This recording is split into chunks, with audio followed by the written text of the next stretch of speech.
Selamat petang, salam sejahtera. Terima kasih karena bersama dengan saya di Naziling Unity Channel.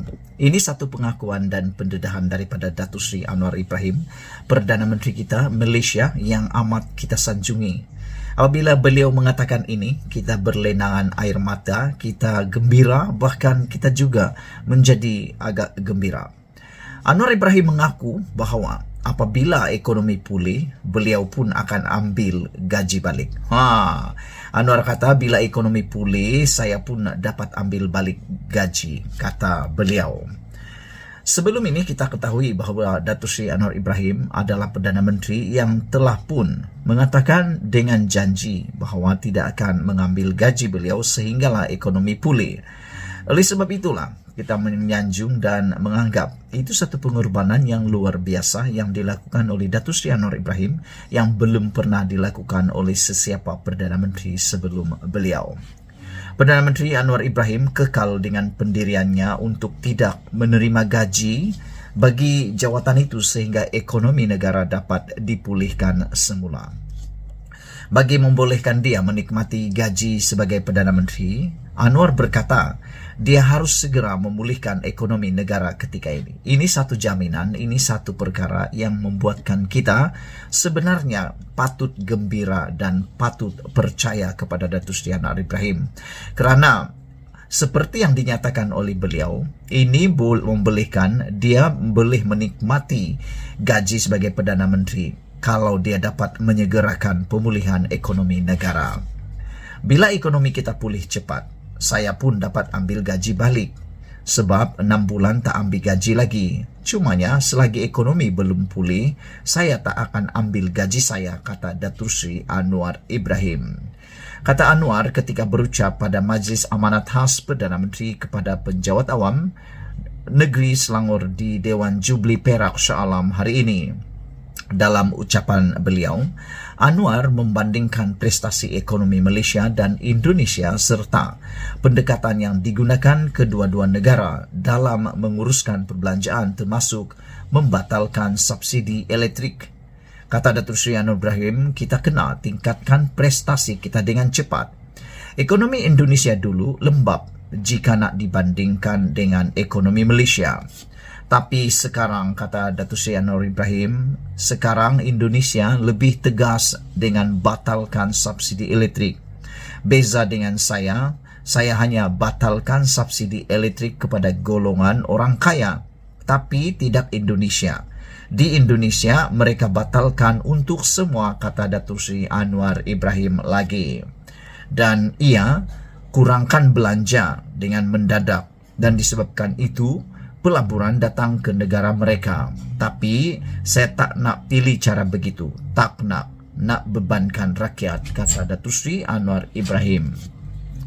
Mengulas lanjut, Anwar yang juga Menteri Kewangan berkata, dia juga berusaha untuk tidak menambah lagi hutang negara sedia ada yang kini telah mencecah 1.5 trilion. Kita ingin ucapkan tahniah, syabas dan terima kasih kepada Datuk Seri Anwar Ibrahim atas keprihatinan Datuk Seri Anwar Ibrahim untuk tidak menambah lagi hutang negara yang kini telah mencecah 1.5 trilion. Ini kena dengan jumlah nilai hutang negara yang kecil, pastilah ia dapat membantu mengurangkan beban negara. Kata Datuk Seri Anwar Ibrahim, saya boleh saja seperti mana dijawab mantan Perdana Menteri dan juga Menteri Kewangan dulu. Kalau tak cukup duit, hutang sahaja, pinjam sahaja. Negara kita masih boleh pinjam, ada sukuk dan bon. Tapi kata Anwar Ibrahim, itu tindakan yang tidak bertanggung jawab.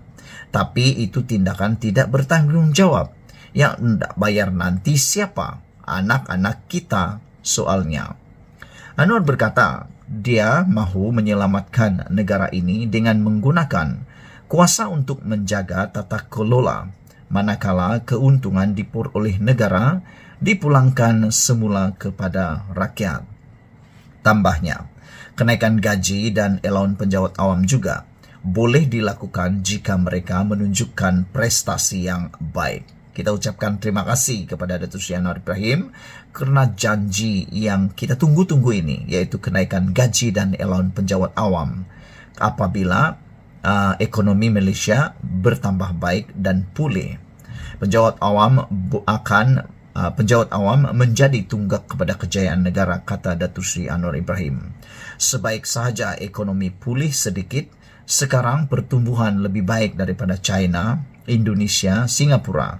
Kalau dapat diteruskan, saya akan naikkan gaji dan allowance penjawat awam. Wow, ini satu berita yang baik untuk kita semua. Share video ini, kita jumpa lagi. Bye-bye. Selamat petang, salam sejahtera. Terima kasih kerana bersama dengan saya di Nazilin Unity Channel. Baru beberapa jam, PAU 2023 melabuhkan tirainya, telah mula keluar kata-kata yang agak menyedihkan dan mengejutkan kita. Pendedahan daripada Hamzah Zainuddin pada kali ini pasti akan membuatkan Zahid Hamidi mungkin akan terkejut. Ini kerana Hamzah Zainuddin mendedahkan bahawa 10 Panglima Perang UMNO akan sertai Perikatan Nasional. Pengumuman tidak lama lagi. Sebelum kita teruskan ulasan kali ini, jangan lupa tinggalkan komen anda, tekan butang subscribe, dan tekan butang subscribe itu percuma. Saudara-saudara sekalian, Perikatan Nasional PN sedang membuat perancangan untuk membawa sekumpulan Panglima Perang UMNO, kata Setiausaha Agungnya Hamzah Zainuddin. Pemimpin bersatu itu mendedahkan bahawa kumpulan berkenan terdiri daripada 10 Panglima Perang yang telah disisihkan oleh UMNO.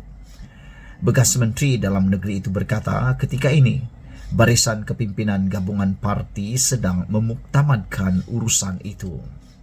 InsyaAllah kita tengah buat perancangan dan akan umumkan dalam waktu terdekat untuk kita sesuaikan dengan program yang sudah kita aturkan, katanya kepada media di lobi Parlimen hari ini tanpa mendedahkan identiti mereka. Sebelum ini, Ketua Penerangan Bersatu Razali Idris berkata 10 bekas pemimpin UMNO itu akan menyertai Perikatan Nasional sebelum pilihan raya akan datang bagi 6 negeri. Ada kira orang yang ada nama yang disisihkan oleh UMNO. Secara sukarela, mereka sertai salah satu parti dalam Perikatan Nasional, sama ada PAS atau Bersatu, kata beliau. Pada Sabtu lalu, PAS mengumumkan bahawa bekas penyokong UMNO Anwar Musa telah diterima sebagai ahli parti itu. Setiausaha Agung PAS Taqiyuddin Hassan berkata, ramai lagi yang turut memohon menyertai parti-parti dalam Perikatan Nasional dan nama mereka akan diumumkan dari semasa ke semasa. Hamzah Zainuddin pada sidang akbar hari ini bagaimanapun enggan mengulas kemungkinan bekas Menteri Kesihatan Khairi Jamaluddin yang juga adalah bekas Ketua Pemuda UMNO menyertai Perikatan Nasional. Itu kamu kena tanya pengurusi Perikatan Nasional Muhyiddin Yassin, kata beliau. Ditanya jika Khairi yang telah dipecat oleh UMNO akan bertanding pada pilihan raya negeri akan datang, Hamzah hanya tersenyum. Pada Mei lalu, Muhyiddin mengesahkan bahawa Perikatan Nasional cuma memikat Khairi dan telah menawarkannya sebagai ahli dalam Majlis Pimpinan Tertinggi MPT Bersatu. Khairi baru-baru ini dilaporkan berkata, dia akan bertemu dengan Presiden Bersatu itu berhubung isu berkenan minggu ini. Bersatu ditubuhkan oleh Muhyiddin dan bekas Perdana Menteri Dr. Mahathir Mohamad pada 2016 sebagai alternatif kepada UMNO. Susulan kedua-dua mereka bertelagah dengan Perdana Menteri ketiga itu, Najib Razak, berhubung dengan skandal 1MDB. Parti itu juga adalah sebahagian daripada sekutu Pakatan Harapan, sehingga rampasan kuasa melalui langkah Sheraton yang turut menyaksikan Mahathir dan Muhyiddin berpisah arah. Namun setelah hampir menyaksikan kemusnahannya dan pada masa yang sama, prestasi cemerlang Perikatan Nasional pada pilihan raya umum lalu, Mahathir kini memutuskan untuk menyokong gabungan itu menentang kerajaan Perdana Menteri Anwar Ibrahim yang didakwanya tidak mewakili orang Melayu secara berkesan. Ikuti terus ulasan selepas ini.